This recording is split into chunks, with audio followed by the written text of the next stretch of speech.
ए माई बबनी के शादी तय हो गईल हो। का कहला बाबू?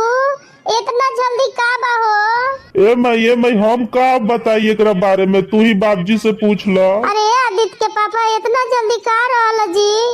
अभी हमार बबनी कितना दिन के भइल जी कि इतना जल्दी एक दिन बार आंगन रोप देहनी?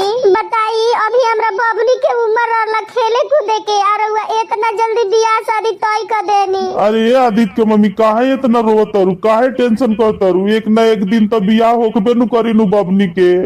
तारा मालूम नहीं खे आजकल कितना जुग जमाना खराब चलता। सही समय पे बियाह हो जाई, बबनी अपना घर बार चल जाई तो टेंशन वोंशन फ्री हो जाई हमनी के। अरे पापा मैं हमार शादी वादी मत करिए पापा। अरे बबनी चुप हो जा, काहे रोता रे?